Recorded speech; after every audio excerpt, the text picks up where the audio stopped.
자, 오늘은 그리스도인의 자격이라는 제목으로 여러분들과 함께 은혜를 나누도록 하겠습니다. 우리 한번 제목 한번 읽어볼까요? 시작. 네, 그리스도인의 자격. 우리 김진영 목사님 설교 몇 분 하시나요? 짧게 하시죠? 저는 조금 긴데 어쩌죠? 네, 조금 알아서 조절하시면서 피곤하시면은 눈 좀 붙이셨다가 들으셨다가 해도 괜찮습니다. 네. 제가 원래 직업이요, 네, 유도를 가르치는 유도 코치, 또 유도 감독이었습니다. 그거를 한 15년 이상, 네, 했었어요. 15년 이상을 했었고, 자랑 같지만, 네, 자랑이지만, 네, 뭐, 국가대표 제자들도 있고요. 네, 지금 현역 국가대표 감독은 제 친구고요. 그리고, 제자들도 많이, 제가 가르쳤던 팀이 전국대회 우승을 꽤나 많이 하고 그랬습니다. 한마디로 잘 나가던 감독 코치였었죠. 근데 그렇게 선수들을 보고 발굴하다 보면은 어떤 일이 있냐면요. 너무 좋은 운동신경이 좋은 선수를 뽑으면요. 어떤 일이 있냐면요. 운동신경이 너무 뛰어나서 순발력도 좋아서 시합에 그런 친구들이 나가면은 운동한 지 얼마 안 됐는데 좋은 결과를 낼 때가 있어요. 그러니까 이 좋은 결과라는 것이 그래도 유도가 좀 경력이 필요하거든요. 운동신경만으로 다 되는 게 아니라 기술을 습득하고 그 기술이 완숙해질 때까지 좀 기간이 필요한데 최소한 1년 이상 해가지고 운동을 해서 시합에 출전해야지 1승 아니면 뭐 2승 이렇게 할 수가 있거든요. 근데 그렇게 한 게 보통의 정상적인 절차인데 6개월도 채 안 돼가지고 이 운동신경이 좋은 친구들은 전국대 8강 막 이렇게 올라가는 거예요. 제가 코치를 하면서 처음 운동을 가르쳤을 때는 제가 이제 요령이 생기다 보니까 선수들 낙법을 안 가르쳤어요. 그러니까 제가 운동을 처음 시작했을 때는 한 3개월 정도 낙법만 배웠거든요.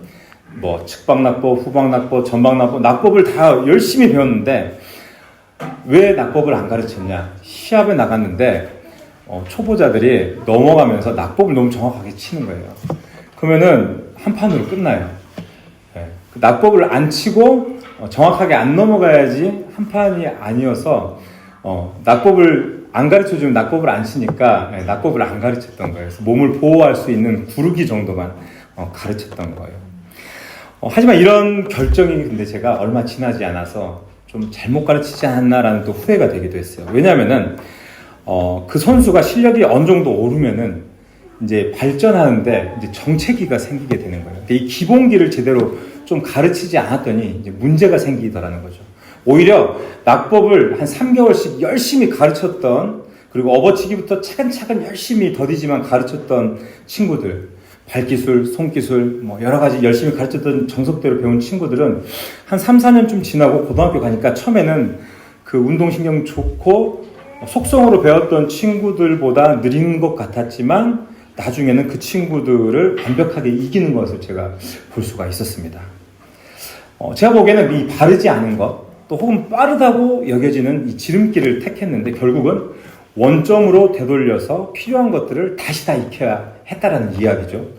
그리고 훨씬 어렵게 몸에 익은 자세들을 뜯어 고치고 잘못된 것들을 다 버려야 하고 또 애를 먹어가면서 그 나쁜 습관들을 고쳐야 했는데 어떤 때는 이것들 다 고치지 못하고 그대로 선수 생활을 마감해야 하는 그런 일들도 생겼습니다. 그러니까 한마디로 지름길이 걸림돌이 되어버린 셈이었죠. 오늘 주인공인 이 말씀의 주인공 니고데모도 제가 봤을 때는 약간 좀 그러했던 것 같습니다. 어떤 면에서는. 왜냐하면은 자신은 인생의 좋은 길, 자신이 살아왔던 그 삶의 역사들이 남들보다 꽃길이라고 생각하고 또 자신이 가는 길을 옳다고 생각하면서 그렇게 살아왔던 것 같습니다. 그런데 메시아가 나타났습니다. 그리고 그 메시아를 찾아가서 묻습니다. 그런데 대답을 들어보니까 자신이 걸었던 길이 아니라고 하네요. 그죠? 니고데모는 이제 되돌아 나오기에는 너무 멀리 온 것 같아서 이제 망설여집니다. 고민합니다. 그리고 엉뚱한 질문을 합니다. 오늘은 이런 니고데모의 모습을 우리가 함께 살펴보면서 그리스도인으로서 우리가 가져야 할 인생의 방향과 갖춰야 할 자격이 무엇인지 함께 생각해 보면서 우리가 함께 은혜를 나눠보도록 하겠습니다. 첫 번째로 신앙의 걸림돌과 디딤돌을 우리가 구분할 줄 알아야 하겠습니다. 우리 한번 같이 읽어볼까요? 시작. 신앙의 걸림돌과 디딤돌을 구분할 줄 알아야 합니다. 네, 신앙의 걸림돌과 디딤돌을 구분할 줄 알아야 합니다. 우리 녹화되고 있나요? 네, 감사합니다. 네. 오늘 예수님을 찾아왔던 니고데모는 어떤 사람일까요? 우리 1절의 말씀, 오늘 본문 한번 읽어볼까요? 자, 시작. 유대인의 지도자라. 네. 니고데모는 바리새인이었고 유대인의 지도자였습니다. 그러니까 유대인의 지도자였다라는 말로 보아 니고데모는요, 당시 유대인들의 최고의 의결기관이었던 71명으로 구성된 최고의 엘리트 중에 엘리트, 사내들인 공회의 회원이었을 것이라는 견해가 아주 유력합니다. 그러니까 최고의 유대인들의 엘리트 집단인 거예요. 엄청난 사람입니다. 최고의 똑똑한 사람들 중에 한 사람입니다. 그래서 모든 사람에게 존경받고 랍비라 칭함받는 사람이 사회적으로, 정치적으로 어쩌면 가장 성공했다라고 불리우는 그런 사람이, 그런 지도자가 나사렛에서 온 젊은이에게 관심을 가지는 것조차 실은 어쩌면 좀 어려운 일이었을 수도 있는 거죠. 예수님은 별 볼 일 없는 어쩌면 그런 무명의 젊은 좀 유명세를 탄 요즘 같은 인플루언서 같은 그런 사람이거든요. 근데 그런 사람한테 관심 갖는 건 좀 이상한 일이거든요. 근데 바리새인들 중에는 그런 예수님에게 관심 갖는 사람이 실은 없었거든요. 근데 이 니고데모는 관심을 가졌어요. 그는 예수님이 하신 말씀이나 그 표적을 보면서 예수님이 누구인지 정말 궁금해졌습니다. 어쩌면은 이 사람은 메시아일 수도 있다. 그래서 그 사람이 메시아인지 확인하고 싶어졌습니다. 아마 그 이유가 굉장히 컸을 것입니다. 그런데 누군가를 찾아간다고 하는 것, 여러분들 한번 생각해 보십시오. 여러분들 누구를 찾아간다고 하는 거는 좀 쉽지 않지 않습니까? 우리가 맛집 찾아가는 것도, 그쵸? 웬만한 노력이 아닌, 먹는 거를 어느 정도 좋아하지 않으면 다른 도시에 맛집 찾아가는 거 쉽지 않지 않습니까? 어지간히 먹는 거 좋아하나 보다 그러지 않습니까? 거기 맛집 찾아갔다 그러면은. 그런 것처럼 누구를 찾아간다는 거는 웬만한 열정이 없다면 하기 힘든 귀찮은 일입니다. 그래서 예수님을 만나기 위해서 자기가 있는 그 지역을 벗어날 수 있는 열심이 필요합니다. 니고데모는 좀 굉장히 심각했던 것 같습니다. 유대 지도자로서 어떤 자기의 자존심도 버려야 하고 다른 바리새인들로부터 받을 수 있는 자신의 어떤 사회적 압박, 사람들의 시선, 지금 뜨고 있는 저 인플루언서 보러 갔대 할 수 있는 그런 소문들. 하여튼 예수님을 찾아가는데 걸림돌이 되는 일이 너무나 많았었습니다. 그리고 자신의 어떤 사회적 지위나 학문적 지식이 좀 커다란 장애가 될 수 있었지만 그럼에도 이제 예수님을 찾아가게 된 거죠. 그리고 예수님을 만났습니다. 어떻게 됐습니까? 성경을 한번 볼까요? 자, 2절 말씀입니다. 우리 쉬운 성경으로 한번 읽어보겠습니다. 시작. 어느 날 밤 니고데모가 예수님을 찾아왔습니다. 그는 선생님, 하나님께서 안다니 아무도 선생님께서 하셨던 일 행할 수 없습니다. 말했습니다. 네, 그렇죠. 니고데모는 밤에 예수님을 찾아왔습니다. 요한복음에서 밤은 특별한 어떤 영적 의미를 담는 경우가 많다는 것을 염두에 두고 보면은 그냥 밤에 왔기 때문에 밤에 온 것이라고 말했다는 것은 그냥 지나친 단순화일 수도 있지만 저는 그냥 그렇게 얘기하겠습니다. 밤에 그냥 가는 게 사람들의 시선을 의식해서 갔다라고 그렇게 좀 쉽게 얘기하겠습니다. 하지만 그는 그렇게 주님을 찾아와서 그 밤에 이제 사람들의 시선을 의식해서 피해서 찾아가 용기 있게 이야기를 합니다. 말씀 볼까요? 선생님, 우리는 당신이 하나님께로부터 오신 선생님이라는 것을 압니다. 이렇게 이야기하는 것도 쉽지 않아요. 하나님께서 함께 하시지 않는다면 아무도 선생님께서 하셨던 일들을 행할 수 없습니다. 그러니까 이 말의 의미는 메시아를 기다렸던 이 경건한 유대인으로서 예수님의 그 말씀과 그 행적들을 보면서 정말 당신이 메시아이십니까? 메시아 맞죠? 이렇게 질문하고 있는 거예요. 근데 예수님의 대답이 어떻습니까? 한번 볼까요? 정말 난해한 대답을 해주십니다. 3절입니다. 시작. 예수께서 대답하여 계시되 진실로 진실로 내게 이르노니 사람이 거듭나지 아니하면 하나님의 나라를 볼 수 없느니라. 당신이 메시아이십니까? 라고 질문했더니 뭐라고 하십니까? 예수님은 그 대답에 정말 이해할 수 없게 사람이 거듭나지 아니하면은 하나님의 나라를 볼 수 없다. 그죠? 좀 이해하기 어렵죠? 보통의 사람들은 좀 무슨 말이지? 정말 생뚱맞은 말씀인 것 같아 보이지 않습니까? 근데 잘 보면요, 이건 정말 핵심을 찌르는 말씀입니다. 니고데모는 진심으로 메시아를 어쩌면 고대하면서 이런 질문을 했을 것입니다. 그러니까 유대인들의 전통적인 관점에서 메시아를 정말 기다렸습니다. 그들에게 자유와 해방을 주는 분이 메시아거든요. 이 로마의 어떤 압제로부터 이스라엘을 자유케 하고 또 예루살렘에 다시 하나님의 주권을 회복시키실 분이 이 메시아인데, 그래서 니고데모는 정말 진실하게 예수님이 유대인들에게 이 자유와 해방을 주실 분인가? 라고 묻고 있었는데 예수님은 하나님 나라는 거듭나야 볼 수 있다고 그렇게 얘기를 하십니다. 여러분, 예수님께서 말씀하신 이 하나님 나라는 이 인자의 대속의 죽음을 통해서 유대인뿐만이 아니라 유대인에게만 뿐만이 아니라 온 인류에게 구원과 해방 그리고 영원한 생명을 줄 것이다. 그렇기 때문에 이해를 할 수가 없는 겁니다. 그러니까 당시 경건한 유대인들이 고대하던 하나님 나라와는 전혀 다른 이야기를 하고 있는 거예요. 왜 모든 사람들에게 그렇게 자유와 해방을 주느냐? 우리 유대인을 해방하러 온 것이 아니냐? 그래서 니고데모의 사고방식 안에는 이 종교적 사고방식과 종교적 습관에서 볼 때는 되게 충격적인 이야기를 하고 계셨던 거예요. 니고데모가 예수님을 찾아와서 당신께서 행하신 표적을 보니까 당신은 정말 메시아가 맞는 것 같습니다. 제 말이 맞지 않습니다. 라고 물었는데, 그렇게 물었을 때 니고데모의 마음이 어땠겠어요? 내가 정말 제대로 찾아왔구나. 이런 질문을 메시아에게 했을 때 정말 이제 이 세상에 이스라엘에 나타날 영광과 성공이 니고데모에게는 보이지 않았겠습니까? 내가 정말 아무도 몰라봤던 그 메시아를 정확히 찾아왔으니까 내 안목이 틀림없겠지 라고 찾아왔으니까 니고데모는 정말 이 세상이 환하게 이제 바뀔 것이다 라고 느꼈을 것입니다. 니고데모는 정말 종교적으로 대단히 열심히 있는 사람이고 상당히 인격이 있는 소유자였고 진짜 열심히 있는 사람이었습니다. 이 세상에 나타날 어떤 영광과 성공이 그가 생각한 하나님의 나라였을 것입니다. 그런데 예수님께서 사람이 거듭나야 하나님 나라를 볼 수 있다. 그런데 그것은 네가 바뀌어야 된다라고 그렇게 이야기를 하시는 거예요.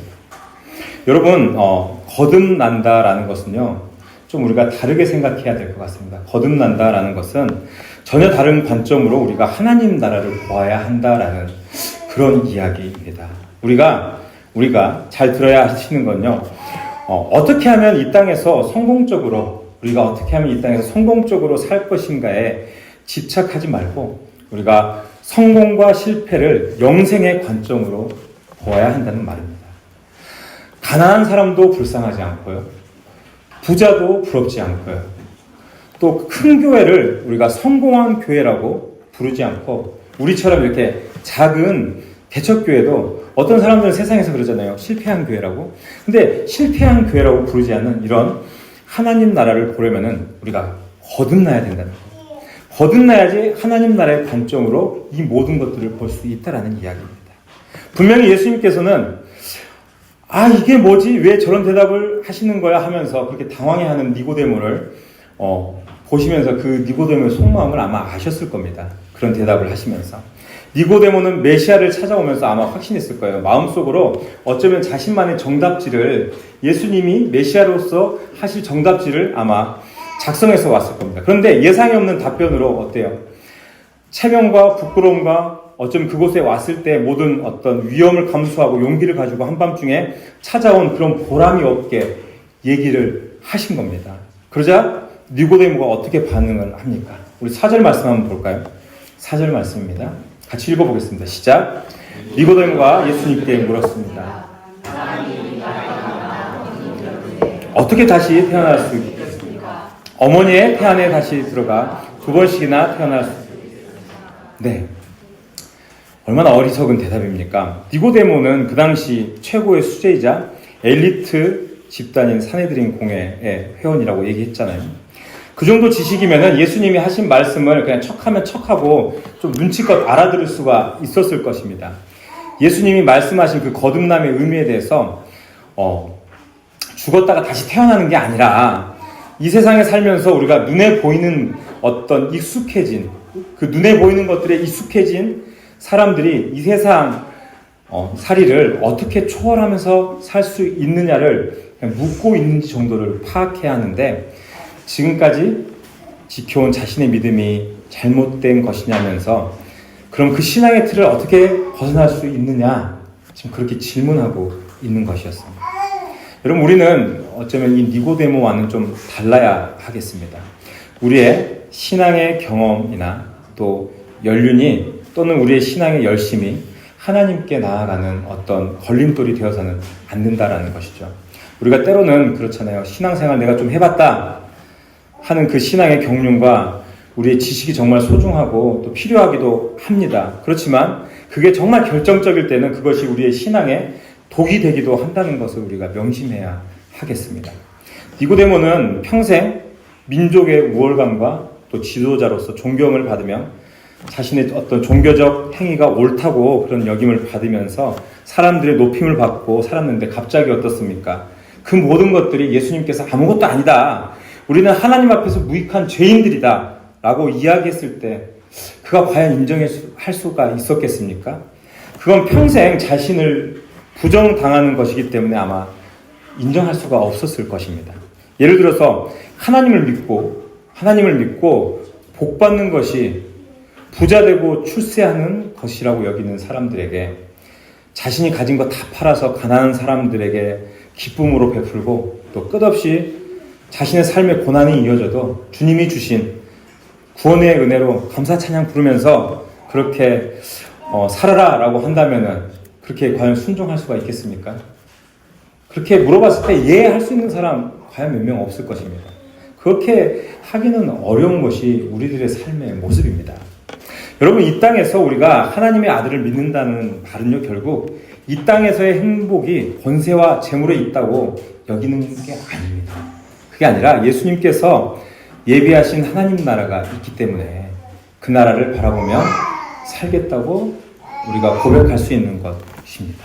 즉 하나님 나라를 바라볼 수 있음이 거듭남인 것입니다. 우리가 그렇게 때문에 거듭남에 재물이 방해가 되고 지식이 장애가 되고 종교적 위치와 익숙함이 걸림돌이 될 수가 있는 것입니다. 여러분들 인정하십니까? 그죠? 어렵죠. 그래서 사도 바울은 이 모든 것을 깨닫고 뭐라고 고백합니까? 우리 빌립보서 유명한 말씀입니다. 3장 7절부터 8절의 말씀입니다. 같이 한번 읽어볼까요? 시작! 그러나 무엇이든지 내게 유익하던 것을 내가 그리스도를 위하여 다 해로 여길 뿐더러 또한 모든 것을 해로 여김은 내 주 그리스도 예수를 아는 지식이 가장 고상하기 때문이라. 내가 그를 위하여 모든 것을 잃어버리고 배설물로 여김은 그리스도를 얻고 그죠? 이런 고백이 나올 수 있습니다. 사도 바울이 정말 많은 것들을 가지고 있었던 사람이지만 그 모든 것들을 다 해로 여기고 배설물로 여길 수 있었던 것은 그냥 나올 수 있는 고백이 아니라 정말 그 삶에서 이렇게 고백할 수 있었던 것은 정말 진심으로 이 땅에서의 행복이 권세와 재물에 있다고 여기는 것이 아니라고 고백할 수 있었기 때문에 이렇게 이야기할 수 있었던 것입니다. 여러분들의 신앙의 걸림돌은 과연 무엇입니까? 디딤돌이라고 여겼지만 걸림돌이 되어버리는 것이 무엇인지 내 신앙의 걸림돌을 한번 다시 생각해 보시면서 주님 앞에 진실함으로 거듭난 사람인가 한번 되돌아보는 시간이 되시기를 바랍니다. 그래서 우리의 신앙의 걸림돌은 치우고 어렵고 힘들더라도 기쁨과 감사로 하나님 나라를 바라보미 거듭난 인생을 살아가는 그리스도인의 자격임을 기억하시면서 늘 승리하는 저와 여러분들의 삶이 될 수 있기를 주님의 이름으로 축복합니다. 두 번째는요, 그리스도인이 갖춰야 할 구원의 자격은 무엇일까요? 한번 질문해 보고 싶습니다. 한번 읽어보겠습니다. 시작. 네, 재미있는 제가 이야기를 예로 하나 들어보겠습니다. 우리 둘째, 저기서 지금 본인이 주무시고 계시는데, 일어나 버렸네? 네. 예배 처음부터 주무시더니. 네. 우리 둘째가 저를 닮아서 아주 먹을 것을 아주 좋아하고 아주 우량합니다. 근데 갑자기 하준이가 갑자기 이런 말을 해요. 오늘부터 아주 마음 독하게 먹고 3개월간 아빠 열심히 운동해서 몸짱이 되겠다고. 그러면 제가 뭐라고 할까요? 우리 가족들은 뭐라고 할까요? 환영하겠죠. 치킨을 엄청 좋아하는데 아빠 내가 치킨 3개월 동안 끊겠어요. 그럼 아버지가 이제 뭐 주머니 사정도 좋아지니까 환영하겠죠. 아마 화이팅이다 열심히 해봐라 이렇게 격려할 겁니다. 근데 만약에 3개월이 지났는데 하준이가 몸짱이 되지 못했습니다. 그러면 저희가 뭐라고 욕할까요? 그죠? 그러지는 않겠죠. 그죠? 실패하더라도 저희 가족들은 하준이를 늘 격려하고 또 지지하고 응원할 겁니다. 근데 이번에는 좀 다른 얘기인데 어느 날 제가 갑자기 제가 48입니다. 48인데 목회를 하다가 이제 제가 옛날 유도 선수 했을 때 국가대표의 꿈을 이루지 못한 게 갑자기 아쉬워진 겁니다. 그래서 제가 목회를 그만두고 다시 도복을 입겠다고 선언을 합니다. 그럼 뭐라 그럴까요? 주변에서 목사님 미쳤구나. 그러겠죠? 그러나 목사님 나이가 몇인데 왜 그러십니까? 정신 차리라고 말릴 겁니다. 그죠? 저희 아내나 아이들도 아빠 너무 멋있어요. 당신 열심히 해보세요 이럴까요? 그죠? 정신 차리라 그러겠죠? 이 양반이 목회가 힘들어서 돌았나? 뭐 이렇게 얘기할 겁니다. 그죠? 여러분 이렇듯 이 세상에 그죠? 이 세상에 최선을 다하는 것만으로도 격려받고 큰 의미를 부여받을 만한 일이 있습니다. 그렇죠? 근데 또 어떤 일은 그러기에는 매우 무모하고 또 큰 희생이 따르고 얼토당토 않은 그런 일도 있기 마련이에요. 그렇죠? 그런 의미에서 우리가 믿는 기독교에서 이야기하는 구원에 대한 질문은 좀 어려운 질문인 것 같아요. 좀 많이 어려운 것 같아요. 왜냐하면은 어떻게 하면 구원받을 수 있어요? 라고 질문 많이 받잖아요. 그죠? 그런 이야기들 안 믿는 분들하고 이야기하면은 믿는 사람들끼리 하면은 그러잖아요. 구체적으로 뭐 예를 들어서 얼마 동안 우리가 뭐 3년 열심히 교회 열심히 다니면 구원 받습니다. 뭐 이렇게 이야기하면 되게 쉽지 않아요? 근데 아니면 뭐 착한 일을 얼만큼 하면은 우리가 뭐 구원 받습니다. 뭐 이렇게 이야기를 하면 뭐 천주교 가면 그렇잖아요. 헌금을 얼만큼 하면은 뭐 예전에 종교개혁이 일어나기 전에 그런 말들이 있었잖아요. 근데 교회에서는 어떻게 하면 구원을 받을 수 있나요? 라고 하면 일반적으로 예수님을 믿기만 하면 됩니다. 그럼 이렇게 되물어요. 저도 열심히 믿고 싶은데 뭐라 그러죠? 열심히 믿고 싶은데 잘 안 믿어져요. 믿음이 안 생겨요. 어떻게 하죠?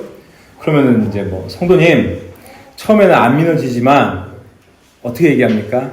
성경 많이 읽으시고 꾸준히 예배 참석하시고 기도하다 보면은 믿음이 생깁니다. 뭐 그렇게밖에 얘기해 줄 수가 없잖아요. 그렇죠?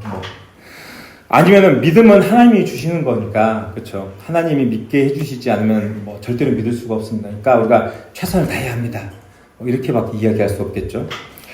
근데 여러분 구원은 정말 틀림없이 어떻습니까? 하나님께로부터 나오는 게 맞습니다. 그리고 인간의 어떤 노력이나 행위나 어떤 공적은 절대로 필요 없는 오로지 전적인 하나님의 은혜라는 사실을 우리가 인정하더라도 가끔 어때요? 이 사실에 대해서 우리가 이 은혜를 받기 위해서 정말 인간이 할 게 없다, 또 할 수도 없다 라는 말이 어떨 때는 좀 절망적이지 않나 라는 생각이 들 때도 있습니다. 그렇다면 과연 예수님이 말씀하신 물과 성령으로 거듭나지 않으면 아까 이야기했던 결코 하나님 나라에 들어갈 수 없다라는 말은 어떤 의미로 들리십니까? 예수님이 메시아인지 궁금해하고 하나님 나라에 대한 관심으로 예수님을 찾아왔던 이 니고데모에게 주님은 물과 성령으로 거듭나야지 하나님 나라에 들어갈 수 있다고 말씀하셨잖아요. 그죠? 그렇다면 여러분 물은 무엇일까요? 물이 뭐예요? 물. 그죠? 물 침례인가요? 침례? 네. 뭐 그것도 맞습니다. 그것도 맞아요. 정말 많은 학자들이 정말 많은 사람들이 여러 관점에서 이것을 해석하고 이야기합니다. 누구는 회개를 해야 된다 이야기하고요. 누구는 하나님 말씀이라고 이야기를 하고요. 누구는 아까 이야기했던 것도 침례에 대한 이야기하고 누구는 씻음 받아야 된다 뭐 이런 이야기를 합니다. 다 맞습니다. 어쩌면 거듭난 사람이 보여야 하는 현상으로 다 맞는 이야기들입니다. 무엇이 맞고 무엇이 틀리다고 주장하기 어려운 이야기입니다. 그러나 우리가 이것들보다 다 중요한 것은요. 성령님께서 우리 각자의 삶에 실은 우리가 거듭나기 위해서 정말 다양하게 찾아와서 어떻게 작용하셔서 우리를 어떤 모양, 어떤 모습, 어떤 방법으로 거듭나게 하시는지는 우리 잘 모릅니다.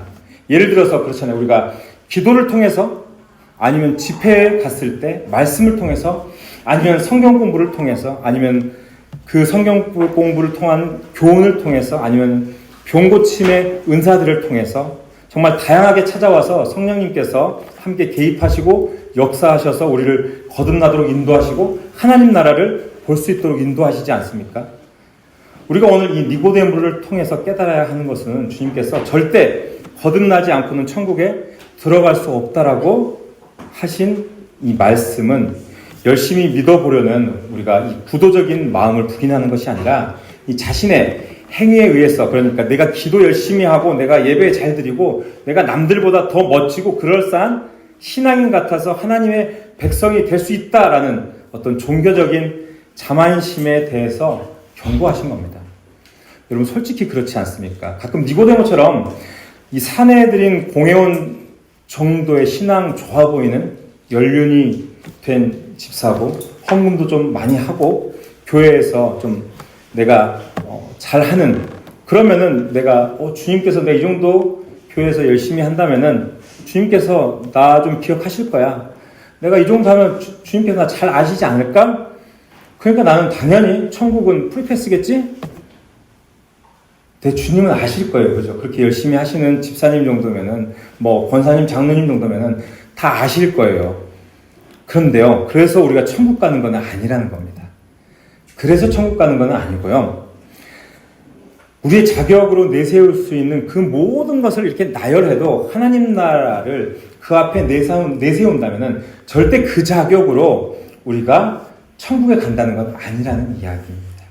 우리가 눈에 보이는 것들로 가치를 평가하고 사람을 차별하고 실패와 성공을 기준해서 나눈다면은 절대로 우리가 하나님 나라를 볼 수는 없는다는 사실을 기억하시기를 바랍니다. 사랑하는 여러분들, 물과 성령으로 거듭났다면은 자신의 자격을 충분히 인식한 사람입니다. 이 시간 여러분 간절히 소망하는 것은 이 세상의 성공과 성취가 우리의 소망이 아닌 십자가에 달리시고 우리를 위해 죽으신 그 예수 그리스도를 우리의 주인으로 모시며 신실하게 여러분들 신앙생활하며 온전히 그 길 따라가는 귀한 그리스도인의 자격을 갖춘 저와 여러분들의 삶이 될 수 있기를 주님의 이름으로 축복합니다.